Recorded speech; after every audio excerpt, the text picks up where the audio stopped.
What's going on, ladies and gentlemen? It is Tuesday at 11:40 p.m. and this is a topic I've wanted to get off my big, hairy, lovely chest for a while. And that is the rumor going around about Sony implementing keycodes into their new PlayStation 3 games. Now, before I jump into the Sony keycode topic, I just want to let everyone know I enjoy all platforms of gaming. I enjoy PC gaming, console gaming, portable console gaming, so on and so forth. I think gaming is gaming. It's all entertainment at the end of the day.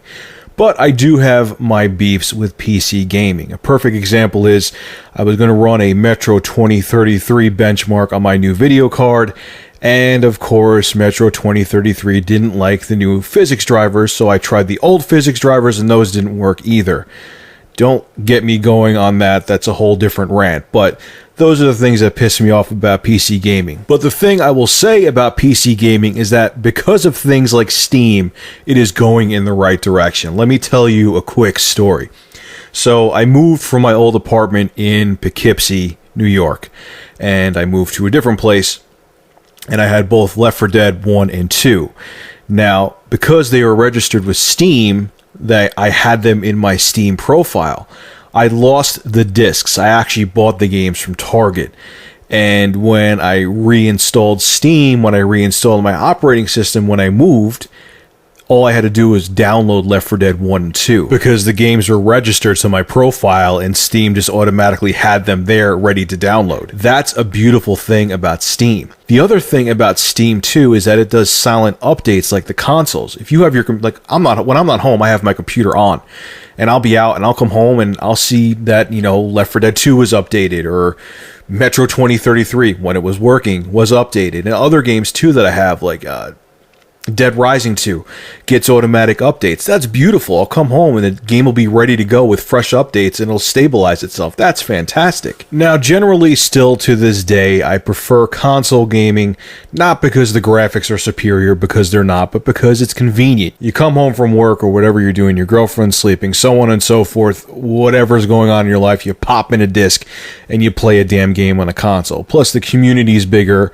so on and so forth. It's just consoles, if you just want to plug them in and play, usually, at least as of now, they are the more convenient format to go for. And that's why, in most cases, I prefer them, even with the benefits of PC gaming. But have you noticed lately that the tides are starting to turn? Nowadays, every time I put a game in my 360 or my PS3, there's always updates. And unlike the PC, they're not silent updates. Like Steam just updates in the background.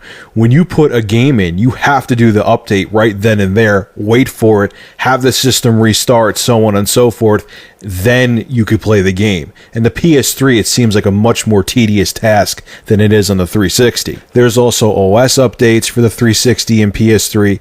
They're becoming more PC-like, which I understand they're more powerful consoles than the previous generations, but it's starting to take away from the convenience factor, and that's my concern, and that's what this whole rant is about. So I'm not going to go into too much detail because it's common knowledge now, but a bunch of hardcore hackers hacked the code of the PS3 to the point that they could actually trick the system into thinking their hacked software is legit licensed Sony software. So Sony turned around, and there's this big rumor going around that future games are going to have key codes like PC games.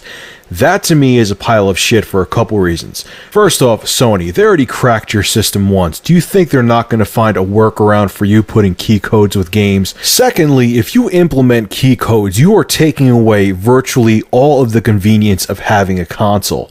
The reason that people pick consoles is because they don't have to deal even with basic shit like putting in key codes. Do you know how many friends I have that have gaming consoles? They have 360s and they have PS3s that they'll lose the box of the game they just purchased in like a week, and they'll have the disc on top of their TV like upside down or on their desk somewhere. You expect them to keep a flimsy piece of paper, the instruction manual with a key code in it?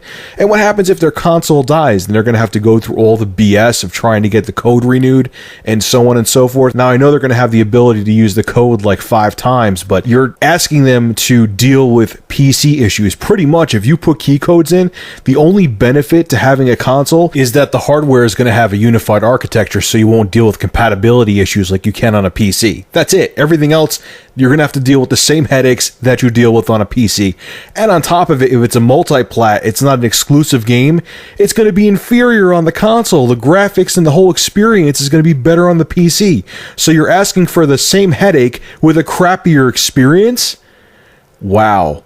You need to really rethink this whole key code idea, because if you don't, I have a feeling you're going to be in very deep trouble. It's not a good idea. But hey, I'm not Dionne Warwick. Maybe this will work out well for them. What do you think? Do you think this is a very bad business move for Sony, or do you think it's a genius idea? Leave comments, post a video response. Let me know how you feel about this. Anyway, guys, this is Rich of The Verdict. Make sure you thumbs up and favorite this video, and once again, thank you so much for your support. Have a good one.